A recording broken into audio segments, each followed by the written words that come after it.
ओम नमो भगवते वासुदेवाय। ओम नमो भगवते वासुदेवाय। ओम नमो भगवते वासुदेवाय।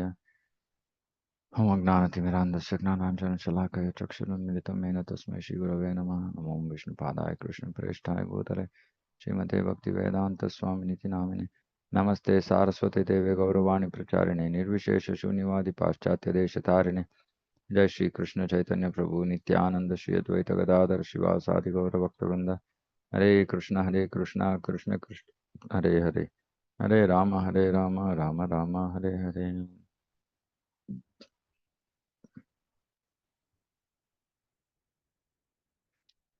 ಭಕ್ತಿರಸಾಮೃತ ಸಿಂಧು ಅಧ್ಯಾಯ 10 ಸ್ಮರಣ ಮತ್ತು ಶ್ರವಣದ ತಂತ್ರಗಳು.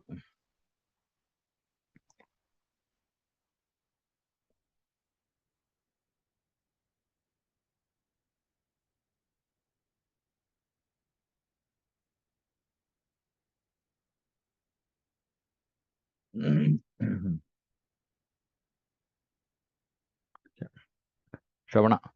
ಕೃಷ್ಣನನ್ನು ಕುರಿತು ಆಲಿಸುವುದು ಕೃಷ್ಣ ಪ್ರಜ್ಞೆ ಅಥವಾ ಭಕ್ತಿ ಸೇವೆಯ ಪ್ರಾರಂಭಿಕಾವಸ್ಥೆ. ಈ ಆಲಿಕೆಯನ್ನು ಸಂಸ್ಕೃತ ಭಾಷೆಯಲ್ಲಿ ಶ್ರವಣ ಎಂದು ಕರೆಯಲಾಗಿದೆ. ಎಲ್ಲ ಜನರು ಶ್ರವಣ ಮಾಡುವುದಕ್ಕಾಗಿ ಭಕ್ತಿ ಕೂಟಗಳಿಗೆ ಬಂದು ಸೇರಲು ಅವಕಾಶ ಕೊಡಬೇಕು. ಇವತ್ತಿನ ಕಾಲದಲ್ಲಿ ಭಕ್ತಿ ಕೂಟ ಆನ್ಲೈನ್ ಆಗ್ಬಿಟ್ಟಿದೆ. ಕೃಷ್ಣ ಪ್ರಜ್ಞೆಯಲ್ಲಿ ಮುಂದುವರಿಯಲು ಶ್ರವಣ ಪ್ರಕ್ರಿಯೆಯು ಬಹು ಮುಖ್ಯವಾದ ಸಾಧನ. ಲೋಕೋತ್ತರ ಧ್ವನಿ ವಾಹಿನಿಗೆ ವ್ಯಕ್ತಿಯು ಕಿವಿ ಕೊಟ್ಟಾಗ ಅಂತಹವನು ಬಹು ಬೇಗ ಪುನೀತನಾಗಬಹುದು, ನಿರ್ಮಲ ಹೃದಯನೂ ಆಗಬಹುದು. ಸೊ ಶ್ರವಣದ ಪ್ರಭಾವ ಏನು ನಮ್ಮ ಮೇಲೆ? ನಾವು ಪರಿಶುದ್ಧರಾಗಬೇಕು. ಇಲ್ಲಾಂದ್ರೆ ಶ್ರವಣದ ಪ್ರಯೋಜನ ಆಗ್ತಾ ಇಲ್ಲ ಅಂತ. ಇಲ್ಲ, ನಾವು ಸರಿಯಾಗಿ ಶ್ರವಣ ಮಾಡ್ತಾ ಇಲ್ಲ, ಅಥವಾ ಯಾರಿಂದ ಶ್ರವಣ ಮಾಡ್ತಾ ಇದ್ದೀವಿ ಅವರ ಒಂದು ಇದು ಪ್ರಭಾವ ಇಲ್ಲ ಅಂತ. ಎರಡರಲ್ಲೊಂದು.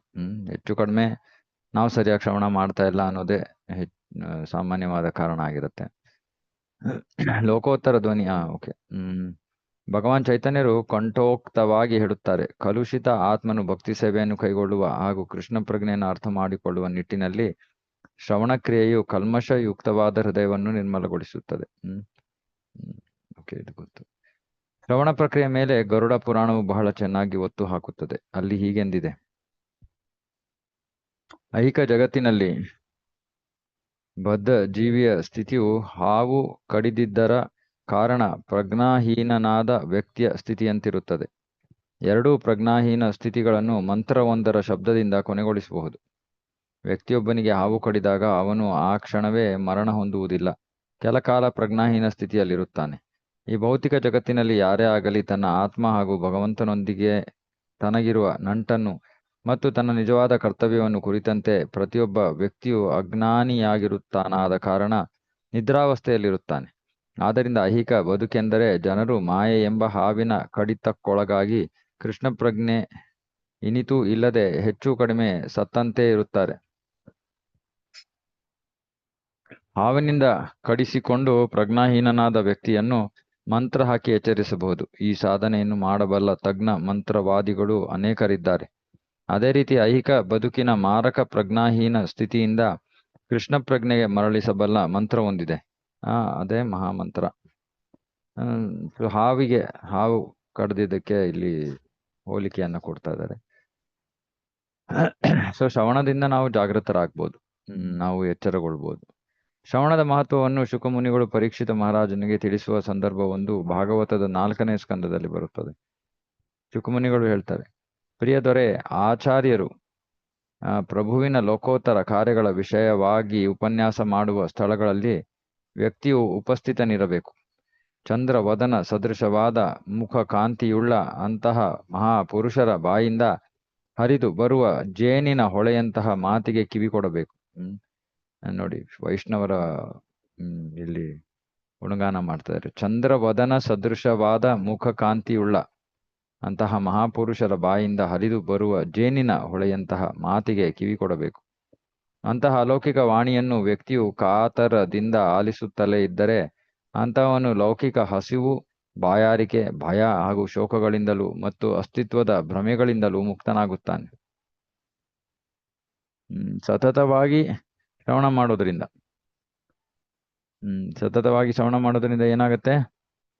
ಲೌಕಿಕ ಹಸಿವು, ಬಾಯಾರಿಕೆ, ಭಯ ಹಾಗೂ ಶೋಕಗಳಿಂದಲೂ ಮತ್ತು ಅಸ್ತಿತ್ವದ ಭ್ರಮೆಗಳಿಂದಲೂ ಮುಕ್ತನಾಗುತ್ತಾನೆ. ನಾವು ಅಸ್ತಿತ್ವದ ಭ್ರಮೆಯಲ್ಲಿದ್ದೀವಿ. ನಾವು ಈ ದೇಹಕ್ಕೆ ಸಂಬಂಧಿತವಾದದ್ದೆಲ್ಲ ಮುಖ್ಯ ಅನ್ನೋ ಒಂದು ಭ್ರಮೆಯಲ್ಲಿದ್ದೀವಿ. ಆದರೆ ಸತತವಾದ ಶ್ರವಣದಿಂದ ಹಸಿವು, ಬಾಯಾರಿಕೆ, ಭಯ, ಶೋಕ ಎಲ್ಲವೂ ಕೂಡ ಮತ್ತೆ ಭ್ರಮೆ ಎಲ್ಲವೂ ನಾಶವಾಗುತ್ತೆ. ಈ ಕಲಿಯುಗದಲ್ಲಿ ಶ್ರವಣವೇ ಆತ್ಮ ಸಾಕ್ಷಾತ್ಕಾರ ಮಾರ್ಗವೆಂಬುದನ್ನು ಚೈತನ್ಯ ಮಹಾಪ್ರಭುಗಳು ಕೂಡ ಪ್ರತಿಪಾದಿಸಿದ್ದಾರೆ. ಪರಂಪರಾಗತ ಪದ್ಧತಿಯಂತೆ ನಡೆಸುವ ವೇದಾಧ್ಯಯನವನ್ನಾಗಲಿ ನಿಯಂತ್ರಕ ತತ್ವಗಳ ಪಾಲನೆಯನ್ನಾಗಲಿ ಈ ಯುಗದಲ್ಲಿ ಮಾಡುವುದು ಕಷ್ಟ. ಆದಾಗ್ಯೂ ಮಹಾನ್ ಭಕ್ತರು, ಆಚಾರ್ಯರು ಉಚ್ಚರಿಸುವ ಶಬ್ದವನ್ನು ವ್ಯಕ್ತಿಯು ಆಲಿಸಿದರೆ ಅದು ಅವನಿಗೆ ಎಲ್ಲ ಐಹಿಕ ಕಲ್ಮಶಗಳಿಂದಲೂ ಬಿಡುಗಡೆ ನೀಡುತ್ತದೆ. ಆದ್ದರಿಂದ ವಾಸ್ತವವಾಗಿಯೂ ಭಗವದ್ಭಕ್ತರಾದ ಪ್ರಮಾಣಭೂತರ ಮಾತುಗಳಿಗೆ ಕಿವಿಕೊಡಬೇಕೆಂಬುದು ಚೈತನ್ಯ ಮಹಾಪ್ರಭುಗಳ ಪ್ರತಿಪಾದನೆಯಾಗಿದೆ. ವೃತ್ತಿ ನಿರತ ಪ್ರವಚನಕಾರರ ಉಪನ್ಯಾಸಗಳಿಗೆ ಕೊಡುವುದು ಪ್ರಯೋಜನಕ್ಕೆ ಬರುವುದಿಲ್ಲ. ನಿಜವಾಗಿಯೂ ಸಾಕ್ಷಾತ್ಕಾರದ ಜನರ ಬಾಯಿಂದ ಬಂದದ್ದನ್ನು ಶ್ರವಣ ಮಾಡಿದಾಗ ಆ ಸವಿ ಜೇನಿನ ಹೊಳೆಗಳು ಚಂದ್ರ ಮಂಡಲದಲ್ಲಿನ ನದಿಗಳ ಮಂಜುಳ ನಾದದಂತೆ ನಮ್ಮ ಕಿವಿಗಳಿಗೆ ಹಿತಕರವಾಗಿರುತ್ತವೆ. ಸಾಕ್ಷಾತ್ಕಾರ ಪಡ್ಕೊಂಡಿರುವಂತಹ ಭಕ್ತರಿಂದ ಶ್ರವಣ ಮಾಡಬೇಕು.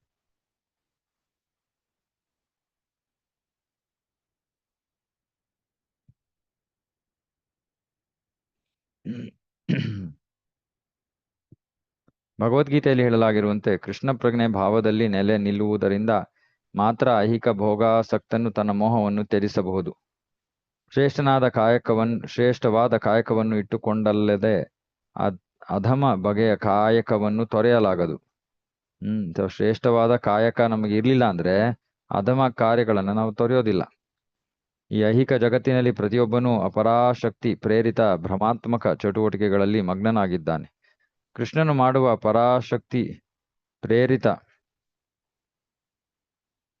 ಕಾರ್ಯಗಳನ್ನು ಸವಿದು ತಣಿಯುವ ಅವಕಾಶವನ್ನು ವ್ಯಕ್ತಿಗೆ ನೀಡಿದಾಗ ಅವನು ಕೀಳು ದರ್ಜೆಯ ಸಂತೋಷಗಳನ್ನು ಮರೆಯುತ್ತಾನೆ. ಕುರುಕ್ಷೇತ್ರ ರಣರಂಗದಲ್ಲಿ ಕೃಷ್ಣನು ನೀಡಿದ ಉಪದೇಶವು ಐಹಿಕ ಭೋಗಾಸಕ್ತನಿಗೆ ಮಿತ್ರರಿಬ್ಬರ ನಡುವಣ ಸಂಭಾಷಣೆಯಂತೆ ಕಾಣುತ್ತದೆ. ಆದರೆ ದಿಟದಲ್ಲಿ ಅದು ಕೃಷ್ಣನ ಬಾಯಿಂದ ಹರಿದು ಬರುತ್ತಿರುವ ನುಡಿ. ಇಂತಹ ನುಡಿವಾಹಿನಿಗೆ ಅರ್ಜುನನು ಕಿವಿಕೊಟ್ಟು ತನ್ಮೂಲಕ ಐಹಿಕ ಸಂಕಷ್ಟಗಳು ತಂದ ಎಲ್ಲ ಭ್ರಮೆಗಳಿಂದ ಮುಕ್ತನಾದ. ಸೊ ಹಾಗಾಗಿ ಈ ಶ್ರವಣ ಮಾಡೋದ್ರಿಂದ ನಾವು ಭ್ರಮೆಯಿಂದ ಮುಕ್ತರಾಗ್ತೀವಿ. ಮತ್ತೆ ಆ ಶ್ರೇಷ್ಠ ಕಾರ್ಯಕ್ಕೆ ನಾವು ಅಂಟ್ಕೊಂಡಾಗ ಕೆಳಮಟ್ಟದ ಕಾರ್ಯಗಳನ್ನ ತ್ಯಜಿಸ್ತೀವಿ. ಭಾಗವತದ 12ನೇ ಸ್ಕಂದದಲ್ಲಿ ಹೀಗೆ ಹೇಳಲಾಗಿದೆ: ದಿವ್ಯ ಮಂತ್ರಗಳಿಂದ ಸ್ತುತಿಸಲಾಗುವ ಭಗವಾನ್ ಕೃಷ್ಣನಿಗೆ ಅಪ್ಪಟ ಭಕ್ತಿ ಸೇವೆ ಸಲ್ಲಿಸಲು ಇಷ್ಟಪಡುವ ವ್ಯಕ್ತಿಯು ಸದಾ ಆ ಪ್ರಭುವಿನ ವೈಭವ ವರ್ಣನೆಯನ್ನು, ಲೋಕೋತ್ತರ ಗುಣಗಳನ್ನು ಕುರಿತು ಶ್ರವಣ ಮಾಡಬೇಕು. ಸೊ ಯಾರು ಕೃಷ್ಣನ ಭಕ್ತಿಯನ್ನ ಮಾಡಕ್ಕೆ ಬಯಸ್ತಾರೋ ಅವರು ಭಗವಂತನ ಬಗ್ಗೆ, ಅವನ ಗುಣಗಳ ಬಗ್ಗೆ, ಅವನ ಲೀಲೆಗಳ ಬಗ್ಗೆ ಶ್ರವಣ ಮಾಡಬೇಕು. ಹೃದಯಸ್ಥವಾದ ಸಕಲ ಅಪವಿತ್ರತೆಯನ್ನು ಆ ಶ್ರವಣವು ತೊಡೆದು ಹಾಕುತ್ತದೆ. ಆ ಶ್ರವಣವು ತೊಡೆದು ಹಾಕಬೇಕು. ಮತ್ತೆ ಅದೇ ಇಲ್ಲಿ ಹೇಳ್ತಾ ಇದ್ದಾರೆ, ಪರಿಶುದ್ಧರಾಗ್ಬೇಕು ನಾವು ಶ್ರವಣದಿಂದ. ಪ್ರಭು ಕರುಣೆಯ ಪ್ರತೀಕ್ಷೆ. ಭಾಗವತದ 10ನೇ ಸ್ಕಂದದಲ್ಲಿ ಹೀಗೊಂದು ವಚನವಿದೆ: ಪ್ರಿಯ ಪ್ರಭುವೆ, ತನ್ನ ಪೂರ್ವದ ದುಷ್ಕರ್ಮಗಳ ಫಲವನ್ನು ಅನುಭವಿಸುತ್ತಾ ಹಾಗೂ ಹೃದಯಪೂರ್ವಕವಾಗಿ ನಿನಗೆ ನಮಸ್ಕರಿಸುತ್ತಾ ನಿನ್ನ ಅವ್ಯಾಜ ಕರುಣಾದೃಷ್ಟಿಯು ತನ್ನ ಮೇಲೆ ಬೀಳಲೆಂದು ಅವಿರತವಾಗಿ ನಿರೀಕ್ಷಿಸುತ್ತಿರುವ ವ್ಯಕ್ತಿಯು ನಿಜಕ್ಕೂ ಮುಕ್ತಿ ಪಡೆಯಲು ಅರ್ಹನು, ಏಕೆಂದರೆ ಅದು ಅವನ ಹಕ್ಕಾಗಿದೆ. ತತ್ತೇನು ಕಂಪಾಂ ಸುಷಮೀಕ್ಷಣ ಮಾನೋ ಭುಂಜಾನ ಏವಾತ್ಮ ಕೃತಂ ವಿಪಾಕಂ ಹೃದ್ವಾಗ್ಭೀರ್ ವಿದದಾನ್ ನಮಸ್ತೆ ಜೀವೇತ ಮುಕ್ತಿ ಪದೇ ಚ ದಾಯಬಾಕ್. ಸೊ ಇದು 10ನೇ ಸ್ಕಂದದಲ್ಲಿ ಬ್ರಹ್ಮ ಕೃಷ್ಣನಿಗೆ ಹೇಳುವಂತಹ ಒಂದು ಶ್ಲೋಕ. ಸೊ ಇಲ್ಲಿ ಹೇಳ್ತಾ ಇದ್ದಾರೆ, ಪ್ರಿಯ ಪ್ರಭುವೇ, ತನ್ನ ಪೂರ್ವದ ದುಷ್ಕರ್ಮಗಳ ಫಲವನ್ನು ಅನುಭವಿಸುತ್ತಾ ಹಾಗೂ ಹೃದಯಪೂರ್ವಕವಾಗಿ ನಿನಗೆ ನಮಸ್ಕರಿಸುತ್ತಾ, ಅಂದ್ರೆ ನಾವು ಕರ್ಮಫಲಗಳನ್ನು ಅನುಭವಿಸ್ತಾ ಇದ್ದೀವಿ, ಕಷ್ಟ ಅನುಭವಿಸ್ತಾ ಇದ್ದೀವಿ, ಮತ್ತೆ ಹೃದಯಪೂರ್ವಕವಾಗಿ ನಿನಗೆ ನಮಸ್ಕರಿಸುತ್ತಾ ನಿನ್ನ ಅವ್ಯಾಜ ಕರುಣಾದೃಷ್ಟಿಯು ತನ್ನ ಮೇಲೆ ಬೀಳಲೆಂದು ಅವಿರತವಾಗಿ ನಿರೀಕ್ಷಿಸುತ್ತಾ, ಕೇಳೋದಲ್ಲ, ನೋಡಪ್ಪ ನನ್ನ ಸಮಸ್ಯೆಯನ್ನು ಬಗೆಹರಿಸೋ ಇಲ್ಲ, ತಾಳ್ಮೆಯಿಂದ ಸುಮ್ಮನೆ ಸಹಿಸ್ಕೊಳ್ತಾ ಇರೋದು, ಏನಾಗ್ತಾ ಇದೆಯೋ ಭಗವಂತನ ಏನು ಕೇಳಬಾರ್ದು, ಅವನ ಕೃಪೆಗಾಗಿ ಕಾಯ್ತಾ ಇರಬೇಕು. ಯಾರು ಈ ರೀತಿ ಇದ್ದು ಭಕ್ತಿ ಸೇವೆಯಲ್ಲಿ ತೊಡಗಿರ್ತಾರೋ ಅವರು ಮುಕ್ತಿ ಪಡಲು ಮುಕ್ತಿ ಅವರ ಹಕ್ಕಾಗಿದೆ. ಭಾಗವತದ ಮೇಲಿನ ಹೇಳಿಕೆಯು ಎಲ್ಲಾ ಭಕ್ತರಿಗೂ ಮಾರ್ಗದರ್ಶಿಯಾಗಬೇಕು. ಭಕ್ತನು ತನ್ನ ಪೂರ್ವದ ದುಷ್ಕೃತ್ಯಗಳಿಗೆ ತಕ್ಷಣದ ಪರಿಹಾರವನ್ನು ನಿರೀಕ್ಷಿಸಬಾರದು. ನೋಡಿ, ಇದು ಬಹಳ ಬಹಳ ಮುಖ್ಯ. ನೋಡಿ, ಪ್ರಭುಪಾದರು ಎಷ್ಟು ಸ್ಪಷ್ಟವಾಗಿ ಹೇಳ್ತಾ ಇದ್ದಾರೆ. ನಾವು ಮಾಡಿರೋ ಪೂರ್ವದ ಕೃತ್ಯಗಳಿಗಾಗಿ ನಾವು ತಕ್ಷಣ ಪರಿಹಾರವನ್ನು ಪಡೆಯಕ್ಕೆ ನಿರೀಕ್ಷಿಸಬಾರದು. ಒಂಥರ ಅದು ಲಜ್ಜೆಗೆಟ್ಟ ಸ್ಥಿತಿ. ಅಂದ್ರೆ ಮಾಡೋ ತಪ್ಪು ಮಾಡ್ಬಿಟ್ಟಿದೀವಿ, ಯಾರಿಗೋ ತೊಂದರೆ ಕೊಟ್ಬಿಟ್ಟಿದೀವಿ. ಇವಾಗ ಆ ತೊಂದರೆಯ ಫಲ ನಮಗೆ ಬರ್ತಾ ಇದೆ, ಅದನ್ನ ನಾವು ಸ್ವೀಕಾರ ಮಾಡಕ್ ರೆಡಿ ಆಗಿಲ್ಲ, ಅವ್ರಿಗೆ ತೊಂದರೆ ಕೊಡಕ್ ಮಾತ್ರ ರೆಡಿ ಆಗಿದ್ದೀವಿ ಅಲ್ವಾ. ಹಾಗಾಗಿ ಕಷ್ಟ ಬಂದಾಗ ಮೊದಲು ನಮ್ಮ ಮನಸ್ಸಿನಲ್ಲಿ ಯೋಚನೆ ಬರ್ಬೇಕು, ನಾನು ಇದನ್ನೇ ಮಾಡಿದ್ದೀನಿ ಯಾರಿಗೂ. ಇವಾಗ ನಾನು ಯಾವ ಮುಖ ಇಟ್ಕೊಂಡು ಕೃಷ್ಣನ ಹತ್ರ ಹೋಗಿ ಕೇಳಿ, ಕೃಷ್ಣ ನಿನ್ನ ಇನ್ನೊಬ್ಬ ಮಗನಿಗೆ ನಾನು ತೊಂದರೆಯನ್ನ ಕೊಟ್ಟಿದ್ದೀನಿ, ಆದ್ರೆ ಇವಾಗ ನನಗೆ ತೊಂದರೆ ಆಗ್ತಾ ಇದೆ, ನಾನು ನಿನ್ನ ಮಗ, ನನ್ನನ್ನ ರಕ್ಷಿಸ್ಬಿಡು. ಆದ್ರೆ ಅವನಿಗೆ ತೊಂದರೆ ಕೊಡ್ತಿರುವಾಗ ನಾವೇನು ಯೋಚನೆ ಮಾಡಲಿಲ್ಲ. ಅಂತಹ ಪ್ರತಿಫಲಗಳಿಂದ ಯಾವ ಬದ್ಧ ಜೀವಿಯು ಮುಕ್ತನಲ್ಲ. ಏಕೆಂದರೆ ಐಹಿಕ ಬದುಕೆಂಬುದು ಮುಂದುವರಿದ ಯಾತನೆ ಅಥವಾ ಪೂರ್ವದ ಚಟುವಟಿಕೆಗಳ ಫಲಾನುಭವವಾಗಿದೆ. ವ್ಯಕ್ತಿಯು ಅವನ ಲೌಕಿಕ ಕಾರ್ಯಗಳನ್ನು ಮುಗಿಸಿಕೊಂಡನೆಂದರೆ ಮುಂದೆ ಪುನರ್ಜನ್ಮವಿಲ್ಲ. ಲೌಕಿಕ ಕಾರ್ಯಗಳನ್ನು ಮುಗಿಸ್ಬೇಕು, ಅಂದರೆ ಭಕ್ತಿ ಸೇವೆಯಲ್ಲಿ ತೊಡಗಬೇಕು. ಕೃಷ್ಣ ಪ್ರಜ್ಞೆಯ ಚಟುವಟಿಕೆಗಳಲ್ಲಿ ತೊಡಗಿಕೊಂಡಾಗ ಮಾತ್ರ ಇದು ಸಾಧ್ಯವಾಗುತ್ತದೆ. ಏಕೆಂದರೆ ಕೃಷ್ಣ ಪ್ರಜ್ಞಾ ಕಾರ್ಯ ಚಟುವಟಿಕೆಗಳು ಪರಿಣಾಮವನ್ನು ಉಂಟು ಮಾಡುವುದಿಲ್ಲ. ಆದ್ದರಿಂದ ವ್ಯಕ್ತಿಯು ಕೃಷ್ಣ ಪ್ರಜ್ಞಾ ಚಟುವಟಿಕೆಗಳಲ್ಲಿ ಸಿದ್ಧಿ ಪಡೆದನೆಂದರೆ ಈ ಐಹಿಕ ಜಗತ್ತಿನಲ್ಲಿ ಮರು ಹುಟ್ಟು ಪಡೆಯುವುದಿಲ್ಲ. ಪೂರ್ವ ಕರ್ಮ ಫಲಗಳಿಂದ ಸಂಪೂರ್ಣವಾಗಿ ಮುಕ್ತನಾಗಿಲ್ಲದ ಭಕ್ತನು ಕೃಷ್ಣ ಪ್ರಜ್ಞೆಯಲ್ಲಿ ಗಂಭೀರವಾಗಿ ಮುನ್ನಡೆಯಬೇಕು. ಯಾರು ಪೂರ್ವ ಕರ್ಮ ಫಲಗಳಿಂದ ಮುಕ್ತರಾಗಿಲ್ವೋ ಅವರು ಗಂಭೀರವಾಗಿ ಮುನ್ನಡಿಬೇಕು. ಅನೇಕ ದೊಡರುಗಳು ಎದುರಾದರೂ ಅವನ್ನು ದಾಟಿ ಮುಂದುವರಿಯುತ್ತಿರಬೇಕು. ಪ್ರತಿಬಂಧಕಗಳು ಎದುರಾದಾಗ ಭಕ್ತನು ಕೃಷ್ಣನನ್ನು ಸ್ಮರಿಸಬೇಕು, ಅವನ ಕರುಣೆಯನ್ನು ನಿರೀಕ್ಷಿಸಬೇಕು. ಇರುವ ಪರಿಹಾರವೆಂದರೆ ಇದೊಂದೇ. ಭಕ್ತನು ಈ ಮನೋನೆಲೆಯಲ್ಲಿ ದಿನಗಳೆದರೆ ಅವನು ಪ್ರಭು ಧಾಮಕ್ಕೆ ಉನ್ನತಿ ಪಡೆಯುವುದು ನಿಶ್ಚಯ. ಈ ಮನೋನೆಲೆಯಲ್ಲಿ ಅಂದ್ರೆ ನಾನು ಅನುಭವಿಸ್ತಾ ಇರೋದು ನಾನು ಮಾಡಿರುವಂತ ಕೆಟ್ಟ ಕೆಲಸದ ಪರಿಣಾಮ ಆಗ್ಲಿ, ಕೃಷ್ಣ ಯಾವ ಕರುಣೆ ತೋರ್ಲಿ. ಇಂತಹ ಕಾರ್ಯಗಳಿಂದ ಭಗವಂತನ ಸಾಮ್ರಾಜ್ಯ ಪ್ರವೇಶಕ್ಕೆ ಹಕ್ಕನ್ನು ಗಳಿಸುತ್ತಾನೆ. ಇದನ್ನು ದಾಯಭಾಕ್ ಎನ್ನುವ ಶಬ್ದವು ಸೂಚಿಸುತ್ತದೆ. ಮಗನು ತಂದೆಯ ಆಸ್ತಿಯ ನ್ಯಾಯ ಸಮ್ಮತ ವಾರಸುದಾರ ಎಂಬುದನ್ನು ದಾಯಭಾಕ್ ಪದವು ಸೂಚಿಸುತ್ತದೆ. ಅದೇ ರೀತಿ ಕೃಷ್ಣ ಪ್ರಜ್ಞಾ ಕಾರ್ಯಗಳನ್ನು ಮಾಡುವಲ್ಲಿ ಎಲ್ಲಾ ಬಗೆಯ ಸಂಕಷ್ಟಗಳನ್ನು ಎದುರಿಸಲು ಸಿದ್ಧನಾಗಿರುವ ಭಕ್ತನು ದಿವ್ಯ ಧಾಮವನ್ನು ಪ್ರವೇಶಿಸಲು ನ್ಯಾಯ ಸಮ್ಮತವಾಗಿ ಅರ್ಹನಾಗುತ್ತಾನೆ. ಎಲ್ಲಾ ಸಂಕಷ್ಟಗಳನ್ನು ಎದುರಿಸಲು ಸಿದ್ಧನಾಗಿರುವ, ಕಷ್ಟಗಳೇನೇ ಬರಲಿ ಭಕ್ತಿ ಸೇವೆ ನಿಲ್ಲೋದಿಲ್ಲ. ಇದು ಮುಖ್ಯವಾದ ಸಂದೇಶ ಇಲ್ಲಿ.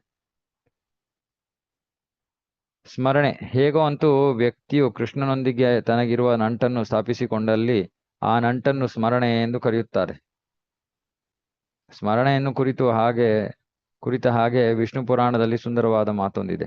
ದೇವೋತ್ತಮ ಪರಮಪುರುಷನನ್ನು ಸುಮ್ಮನೆ ಸ್ಮರಿಸುವಷ್ಟರಿಂದಲೇ ಎಲ್ಲಾ ಜೀವಿಗಳು ಸಕಲ ಮಂಗಳಗಳಿಗೂ ಅರ್ಹರಾಗುತ್ತಾರೆ. ಆದ್ದರಿಂದ ಅಜನೂ ನಿತ್ಯನೂ ಆದ ಭಗವಂತನನ್ನು ನಾನು ಸದಾ ಸ್ಮರಿಸುತ್ತಿರುವಂತಾಗಲಿ.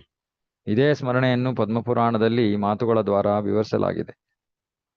ಪರಮೋನ್ನತನಾದ ಕೃಷ್ಣನಿಗೆ ನಾನು ನನ್ನ ಗೌರವಪೂರ್ವಕವಾದ ನಮಸ್ಕಾರಗಳನ್ನು ಸಮರ್ಪಿಸುವೆ.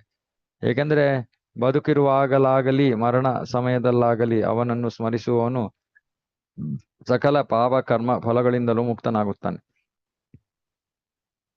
ಸ್ಮರಣೆ ಇರಬೇಕು, ಭಗವಂತನ ಸ್ಮರಣೆ.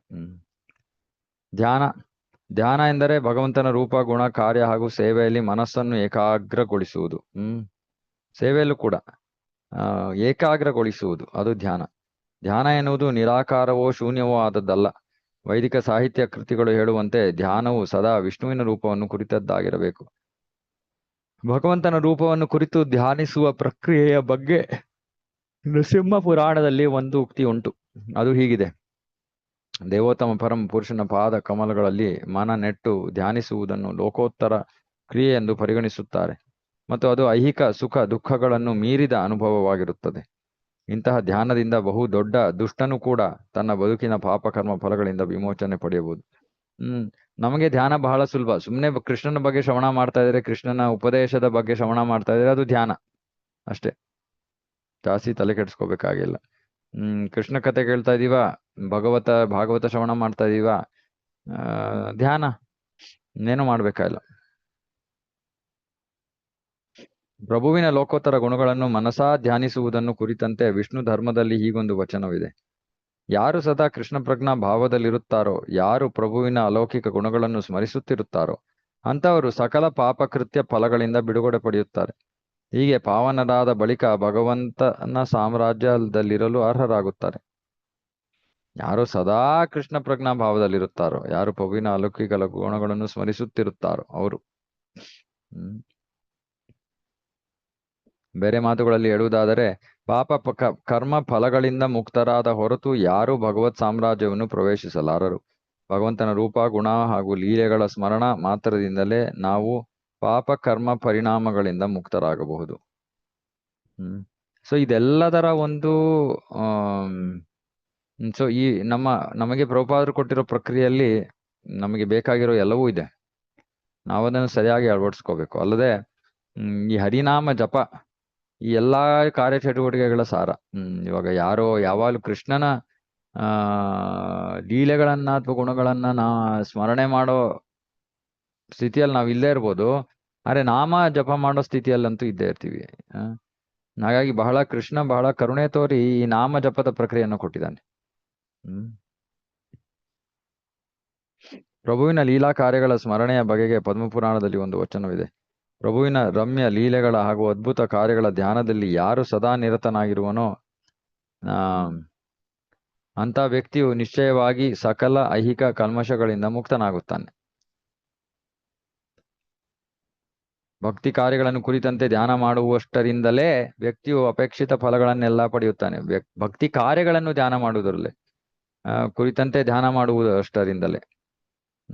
ಕಾರ್ಯಗಳನ್ನು ಕುರಿತಂತೆ ಎಲ್ಲೋ ಕ್ಲಾಸ್ ಹೋಗ್ಬೇಕು, ಎಲ್ಲೋ ಪುಸ್ತಕ ವಿತರಣೆ ಮಾಡಬೇಕು, ಎಲ್ಲೋ ಒಂದು ಸತ್ಸಂಗ ನಡಿಬೇಕು, ಅದಕ್ಕೆ ಯಾವ ಸಿದ್ಧತೆ ಬೇಕು, ಆ ಸಿದ್ಧತೆ ಬೇಕು, ಇದ್ರ ಬಗ್ಗೆ ಸುಮ್ಮನೆ ನಾವು ಯಾವಾಗಲೂ ಧ್ಯಾನ ಮಾಡ್ತಾ ಇದ್ರೆ ನಾವು ಭಕ್ತಿಯಲ್ಲಿ ನಾವು ಅಪೇಕ್ಷೆ ಪಡ್ತಾರೋ ಎಲ್ಲಾ ಫಲಗಳನ್ನೆಲ್ಲ ಪಡೆಯುತ್ತೀವಿ ಅಂತ ಹೇಳ್ತಾ ಇದ್ದಾರೆ. ಮತ್ತು ದೇವೋತ್ತಮ ಪರಂ ಪುರುಷನನ್ನು ಮುಖಾಮುಖಿಯಾಗಿ ನೋಡುತ್ತಾನೆಂಬುದಕ್ಕೆ ಕೆಲವು ಪುರಾಣಗಳು ಪುರಾವೆ ನೀಡುತ್ತವೆ. ಸೊ ಭಕ್ತಿ ಕಾರ್ಯಗಳನ್ನು ಕುರಿತಂತೆ, ಇದು ಭಗವಂತನನ್ನು ಕುರಿತಂತೆ ಧ್ಯಾನ ಅಲ್ಲ, ಭಗವಂತನನ್ನು ಕುರಿತಂತೆನೂ ಧ್ಯಾನ ಮಾಡ್ಬೋದು, ಅಥವಾ ಭಕ್ತಿ ಕಾರ್ಯಗಳನ್ನು ಕುರಿತಂತೆನೂ ಕೂಡ ಧ್ಯಾನ ಮಾಡ್ಬೋದು. ಈ ಸಂಬಂಧದಲ್ಲಿ ಬ್ರಹ್ಮ ವೈವರ್ತ ಪುರಾಣದಲ್ಲಿ ಕಥೆಯೊಂದುಂಟು. ದಕ್ಷಿಣ ಭಾರತದ ಪ್ರತಿಷ್ಠಾನಪುರ ನಗರದಲ್ಲಿ ಅಷ್ಟೇನೂ ಶ್ರೀಮಂತನಲ್ಲದ ಬ್ರಾಹ್ಮಣನೊಬ್ಬನಿದ್ದ. ತನ್ನ ಬಡತನವು ಪೂರ್ವ ಜನ್ಮದ ದುಷ್ಕಾರ್ಯಗಳ ಫಲ. ತಾನು ಧನಿಕನಾಗುವುದು ಕೃಷ್ಣನಿಗೆ ಇಷ್ಟವಿದ್ದಂತಿಲ್ಲ ಎಂದುಕೊಂಡು ಇದ್ದಷ್ಟರಲ್ಲೇ ತೃಪ್ತನಾಗಿದ್ದ. ಹೀಗೆ ಅವನಿದ್ದ ಪ್ರಾಪಂಚಿಕ ಸ್ಥಿತಿಯ ಬಗೆಗೆ ಅವನಿಗೆ ಲೇಷವೂ ದುಃಖವಿರಲಿಲ್ಲ. ತುಂಬಾ ಶಾಂತಿಯಿಂದ ಜೀವಿಸುತ್ತಿದ್ದ. ಇದರ ಮೇಲೆ ಅವನು ದಯಾರ್ದ್ರ ಹೃದಯಿಯೂ ಆಗಿದ್ದ. ಶ್ರೇಷ್ಠ ಸಾಕ್ಷಾತ್ಕೃತರು ನೀಡುತ್ತಿದ್ದ ಉಪನ್ಯಾಸಗಳಿಗೆ ಅವನು ಆಗಾಗ ಹೋಗುತ್ತಿದ್ದುದುಂಟು. ಒಮ್ಮೆ ಅವನು ಉಪನ್ಯಾಸ ಕೇಳಲು ಹೋಗಿದ್ದಾಗ ಅಂದಿನ ಪ್ರವಚನಕಾರರು ವೈಷ್ಣವ ವಿಧಿಗಳನ್ನು ಕುರಿತು ಮಾತನಾಡುತ್ತಾ ಅಂಥ ವಿಧಿಗಳನ್ನು ಧ್ಯಾನ ರೂಪದಲ್ಲಿಯೂ ಮಾಡಬಹುದೆಂದು ಹೇಳಿದರು. ಬೇರೆ ಮಾತುಗಳಲ್ಲಿ ಹೇಳುವುದಾದರೆ, ವೈಷ್ಣವರ ಆಚರಣೆಗಳನ್ನು ವ್ಯಕ್ತಿಯು ಕಾರ್ಯತಃ ಅನುಷ್ಠಾನ ಮಾಡಲಾಗದಿದ್ದರೂ ಅಂತಹ ಕಾರ್ಯಗಳನ್ನು ಮಾಡಿದಂತೆ ಮನಸಾ ಧ್ಯಾನಿಸಿ ಆ ಮೂಲಕ ಅವೇ ಫಲಗಳನ್ನು ಪಡೆಯಬಹುದು. ಆ ಬ್ರಾಹ್ಮಣನು ಹಣಕಾಸಿನ ದೃಷ್ಟಿಯಿಂದ ಅಷ್ಟೇನೂ ಅನುಕೂಲಸ್ಥನಾಗಿರದಿದ್ದುದು ಕಾರಣವಾಗಿ ಅವನು ಭವ್ಯವೂ ವೈಭವೋಪೇತವೂ ಆದ ಭಕ್ತಿ ಕಾರ್ಯಗಳನ್ನು ಮನಸ್ಸಿನಲ್ಲಿ ಧ್ಯಾನ ಮಾಡುತ್ತಾ ಕಾಲ ಯಾಪನೆ ಮಾಡುತ್ತಿದ್ದ. ಅವನ ಕಾರ್ಯರೀತಿ ಹೀಗಿರುತ್ತಿತ್ತು. ಬೆಳಗಾಗೆದ್ದು ಗೋದಾವರಿ ನದಿಯಲ್ಲಿ ಸ್ನಾನ ಮಾಡುತ್ತಿದ್ದ. ಸ್ನಾನವಾದ ಬಳಿಕ ನದಿಯ ದಂಡೆಯ ನಿರ್ಜನ ಸ್ಥಳವೊಂದರಲ್ಲಿ ಕುಳಿತು ಯೋಗಶಾಸ್ತ್ರದಲ್ಲಿ ಹೇಳಿರುವ ಪ್ರಾಣಾಯಾಮವನ್ನು ಮಾಡಿ ಮನಸ್ಸನ್ನು ಏಕಾಗ್ರತೆಗೆ ತರುತ್ತಿದ್ದ. ಉಸಿರಾಟದ ನಿಯಂತ್ರಣವೆಂಬ ವ್ಯಾಯಾಮವು ಮನಸ್ಸನ್ನು ಒಂದೆಡೆ ನಿಲ್ಲಿಸುವ ಸಲುವಾಗಿದೆ. ಯೋಗಶಾಸ್ತ್ರದಲ್ಲಿ ಹೇಳಿರುವ ಅನೇಕ ಆಸನಗಳ ಹಾಗೂ ಪ್ರಾಣಾಯಾಮಗಳ ಫಲ ಇದೇ ಆಗಿದೆ. ಪೂರ್ವದಲ್ಲಿ ತೀರ ಸಾಮಾನ್ಯರು ಕೂಡ ಪ್ರಭು ಸ್ಮರಣೆಯಲ್ಲಿ ಮನಸ್ಸನ್ನು ಏಕಾಗ್ರಗೊಳಿಸಲು ಸಮರ್ಥರಾಗಿದ್ದರು. ನಮ್ಮ ಈ ಬ್ರಾಹ್ಮಣನು ಹಾಗೆ ಮಾಡುತ್ತಿದ್ದ. ಅವನು ಪ್ರಭುವಿನ ರೂಪವನ್ನು ತನ್ನ ಮನಸ್ಸಿನಲ್ಲಿ ಸ್ಥಿರಗೊಳಿಸಿಕೊಂಡ ಬಳಿಕ ಭಗವಂತನಿಗೆ ಬೆಲೆ ಬಾಳುವ ವಸ್ತ್ರಗಳನ್ನು ಉಡಿಸಿದಂತೆಯೂ ಕಿರೀಟವೇ ಮೊದಲಾದ ಆಭರಣಗಳಿಂದ ಅಲಂಕರಿಸಿದಂತೆಯೂ ಮನಸಾ ಚಿಂತಿಸುತ್ತಿದ್ದ. ದೇವರಿಗೆ ವಸ್ತ್ರಾಲಂಕಾರ ಮಾಡಿದ್ದು ಮುಗಿದ ಬಳಿಕ ಪ್ರಭುವಿಗೆ ಅಡ್ಡಬಿದ್ದು ನಮಸ್ಕರಿಸುತ್ತಿದ್ದ. ದೇವರನ್ನು ವಸ್ತ್ರಾಭರಣಗಳಿಂದ ಅಲಂಕರಿಸಿದ ಬಳಿಕ ದೇವಾಲಯವನ್ನು ಹುಡುಗಿ ನಿರ್ಮಲಗೊಳಿಸುತ್ತಿರುವುದಾಗಿ ಆಲೋಚಿಸುತ್ತಿದ್ದ. ದೇವಾಲಯವನ್ನು ಶುಚಿಗೊಳಿಸಿದ ಬಳಿಕ ಅವನೇನು ಮಾಡುತ್ತಿದ್ದ? ತನ್ನಲ್ಲಿ ಚಿನ್ನ ಬೆಳ್ಳಿಗಳಿಂದ ಮಾಡಿದ ಬಿಂದಿಗೆಗಳಿವೆ ಎಂದು ಮನಸ್ಸಿನಲ್ಲಿ ಭಾವಿಸಿ ತಾನು ಆ ಬಿಂದಿಗೆಗಳೊಡನೆ ನದಿಗೆ ಹೋಗಿ ಆ ಬಿಂದಿಗೆಗಳಲ್ಲಿ ಪವಿತ್ರ ಜಲವನ್ನು ತುಂಬಿ ತರುತ್ತಿದ್ದಂತೆ ಭಾವಿಸಿಕೊಳ್ಳುತ್ತಿದ್ದ. ಪವಿತ್ರ ಜಲವನ್ನು ಮೊಗೆದು ತರುತ್ತಿದ್ದುದು ಬರೀ ಗೋದಾವರಿ ನದಿಯಿಂದಷ್ಟೇ ಅಲ್ಲ, ಗಂಗಾ, ಯಮುನಾ, ನರ್ಮದಾ, ಕಾವೇರಿ ನದಿಗಳಿಂದ ಕೂಡ ಪೂಜೆಯ ನೀರನ್ನು ತರುತ್ತಿರುವುದಾಗಿ ಬ್ರಾಹ್ಮಣನು ಮನಸಾಚೆ ಜಪಿಸುತ್ತಿದ್ದ. ಸಾಮಾನ್ಯವಾಗಿ ವೈಷ್ಣವನು ದೇವ ಪೂಜಾ ಸಮಯದಲ್ಲಿ ಈ ಎಲ್ಲಾ ನದಿಗಳಿಂದಲೂ ನೀರು ತಂದಿರುವುದಾಗಿ ಮಂತ್ರ ಹೇಳುತ್ತಾನೆ. ಆ ಬ್ರಾಹ್ಮಣನಾದರೂ ಮಂತ್ರ ಹೇಳುವುದರ ಬದಲಾಗಿ ಆ ಎಲ್ಲಾ ನದಿಗಳಿಂದ ಚಿನ್ನ ಬೆಳ್ಳಿಯ ಬಿಂದಿಗೆಗಳಲ್ಲಿ ತಾನು ನೀರು ತರುತ್ತಿರುವುದಾಗಿಯೇ ಧ್ಯಾನಿಸುತ್ತಿದ್ದ. ಇದಾದ ಬಳಿಕ ಆ ಬ್ರಾಹ್ಮಣನು ದೇವರಿಗೆ ಅರ್ಪಿಸಲು ಹೂ, ಹಣ್ಣು, ಧೂಪ ಮತ್ತು ಶ್ರೀಗಂಧ ಚೂರ್ಣವನ್ನು ಸಂಗ್ರಹಿಸಿಕೊಂಡದಾಗಿ ಮನಸಾ ಚಿಂತಿಸುತ್ತಿದ್ದ. ಬಳಿಕ ಶ್ರೀಗಂಧ ಚೂರ್ಣವನ್ನು ಬಳಿಕ ತಾನು ಸಂಗ್ರಹಿಸಿ ತಂದ ಜಲ, ಹೂಗಳು, ಅಗರು ಮುಂತಾದನ್ನೆಲ್ಲ ದೇವರಿಗೆ ಅರ್ಪಿಸುತ್ತಿದ್ದ. ತರುವಾಯ ಆರತಿ ಬೆಳಗುತ್ತಿದ್ದ.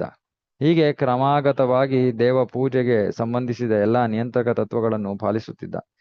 ಮೇಲೆ ಹೇಳಿದಂತಹ ಕಾರ್ಯಗಳನ್ನು ಮಾಡುವುದು ಆ ಬ್ರಾಹ್ಮಣನ ನಿತ್ಯದ ಕ್ರಮವಾಯಿತು. ಹೀಗೆಯೇ ಬಹು ವರ್ಷಗಳು ಕಳೆದವು.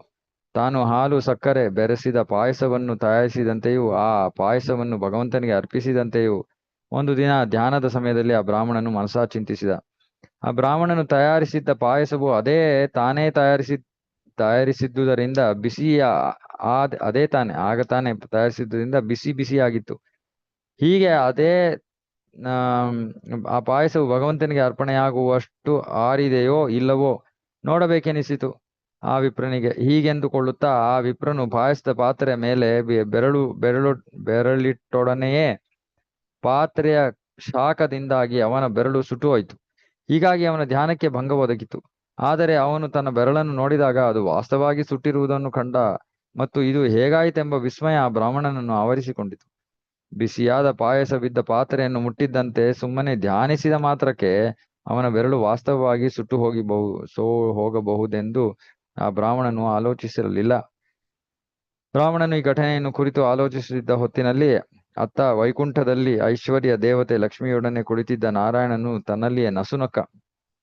ಭಕ್ತಿ ಸೇವಾ ತತ್ಪರಲಾಗಿದ್ದ ಭಾಗ್ಯ ದೇವತೆ ಲಕ್ಷ್ಮಿ ಹಾಗೂ ಇತರ ಭಾಗ್ಯ ದೇವತೆಯರು ಭಗವಂತನು ನಕ್ಕದ್ದೇಕೆಂದು ಕೇಳಿದರು. ಅವರ ಪ್ರಶ್ನೆಗೆ ಪ್ರಭು ಉತ್ತರ ನೀಡಲಿಲ್ಲ. ಅದಕ್ಕೆ ಬದಲಾಗಿ ಬ್ರಾಹ್ಮಣನು ತನ್ನಲ್ಲಿಗೆ ಬರಬೇಕೆಂದು ಹೇಳಿ ಕಳುಹಿಸಿದ.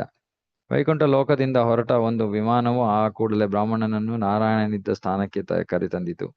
ಹೀಗೆ ಆ ಬ್ರಾಹ್ಮಣನು ಲಕ್ಷ್ಮೀನಾರಾಯಣರ ಸಮ್ಮುಖದಲ್ಲಿದ್ದಾಗ ಭಗವಂತನು ನಡೆದದ್ದನ್ನೆಲ್ಲ ವಿವರಿಸಿ ಹೇಳಿದ. ಆ ವಿಪ್ರನಿಗಾದರೋ ಭಗವಂತ ಹಾಗೂ ಅವನ ಸಹಸ್ರಾರು ಲಕ್ಷ್ಮಿಯರ ಸಾನ್ನಿಧ್ಯದಲ್ಲಿ ವೈಕುಂಠದಲ್ಲಿ ಶಾಶ್ವತವಾಗಿ ನೆಲೆಸಿರುವ ಭಾಗ್ಯ ಲಭಿಸಿತು. ಭಗವಂತನು ತನ್ನ ಧಾಮದಲ್ಲಿದ್ದರೂ ಹೇಗೆ ಸರ್ವವ್ಯಾಪಿಯೂ ಆಗಿರುತ್ತಾನೆ ಎಂಬುದನ್ನು ಈ ಪ್ರಸಂಗವು ತೋರಿಸಿಕೊಡುತ್ತದೆ. ಪ್ರಭು ವೈಕುಂಠದಲ್ಲಿದ್ದವನಾದರೂ ಸದಾ ಪ್ರಭು ಧ್ಯಾನಮಗ್ನನಾಗಿದ್ದ ಆ ಬ್ರಾಹ್ಮಣನ ಹೃದಯಸ್ಥನಾಗಿಯೂ ಇದ್ದ. ಹೀಗೆ ಧ್ಯಾನ ರೂಪದಲ್ಲೇ ಆಗಲಿ ನಾವು ಭಗವಂತನಿಗೆ ಅರ್ಪಿಸುವ ನೈವೇದ್ಯ ಪದಾರ್ಥಗಳನ್ನು ಕೂಡ ಅವನು ಸ್ವೀಕರಿಸುತ್ತಾನೆ ಮತ್ತು ಧ್ಯಾನ ಕ್ರಿಯೆಯು ಅಪೇಕ್ಷಿತ ಫಲವನ್ನು ಸಾಧಿಸಿಕೊಡುತ್ತದೆ ಎಂಬುದನ್ನು ನಾವು ಅರ್ಥ ಮಾಡಿಕೊಳ್ಳಬಹುದಾಗಿದೆ. ನೋಡಿ ಎಷ್ಟು ಚೆನ್ನಾಗಿದೆ. ಸುಮ್ಮನೆ ಧ್ಯಾನದಲ್ಲಿ ಅವನಿಗೆ ಯಾವ ಸೌಕರ್ಯವೂ ಇರಲಿಲ್ಲ. ಹೊರೆ ಭಗವಂತನಿಗೆ ಅಷ್ಟು ಪ್ರೀತಿ ಭಕ್ತಿಯನ್ನು ತೋರ್ಬೇಕು ಅನ್ನೋ ಇಚ್ಛೆಯಿಂದ ಅವನು ಆ ರೀತಿ ಮನಸ್ಸಿನಲ್ಲೇ ಅವನು ಧ್ಯಾನ ಮಾಡಿ ಭಗವಂತನಿಗೆ ನೈವೇದ್ಯ ಇತ್ಯಾದಿಗಳನ್ನೆಲ್ಲ ಮಾಡ್ತಾನೆ. ಅದನ್ನ ಭಗವಂತ ನೇರವಾಗಿ ಸ್ವೀಕಾರ ಮಾಡ್ತಾನೆ ಅನ್ನೋದಕ್ಕೆ ಅವನು ಆ ಬಿಸಿ ಪಾಯಸದಲ್ಲಿ ಬೆರಳು ಸುಟ್ಟೋಯ್ತು. ಹಾಗಾಗಿ ಇದರಲ್ಲೆಲ್ಲ ಮುಖ್ಯವಾದ ವಿಷಯ ಭಗವಂತನಲ್ಲಿ ಆ ಶ್ರದ್ಧೆ ಮತ್ತೆ ಭಕ್ತಿಯಲ್ಲಿ ಒಂದು ದೃಢ ನಂಬಿಕೆ. ಭಕ್ತಿ ಕಾರ್ಯಗಳು ನಿಜ, ಅದು ಅಷ್ಟು ಪ್ರಬಲವಾದವು ಅನ್ನೋದನ್ನು ಕೂಡ ನಾವು ಅರ್ಥ ಮಾಡ್ಕೊಂಡು ಅದನ್ನು ಸ್ವೀಕಾರ ಮಾಡ್ಬೇಕು. ಹಾಗಾಗಿ ಇಲ್ಲಿ ಸ್ಮರಣೆ, ಶ್ರವಣ, ಪ್ರಭು ಕರುಣೆಯ ಪ್ರತೀಕ್ಷೆ, ಆಮೇಲೆ ಸ್ಮರಣೆ, ಧ್ಯಾನ, ಇದಿಷ್ಟು ವಿಷಯಗಳ ಬಗ್ಗೆ ಇಲ್ಲಿ ಚರ್ಚೆ ಮಾಡಿದ್ರು. ಇವಾಗ ಇನ್ನೊಂದು ಅಧ್ಯಾಯ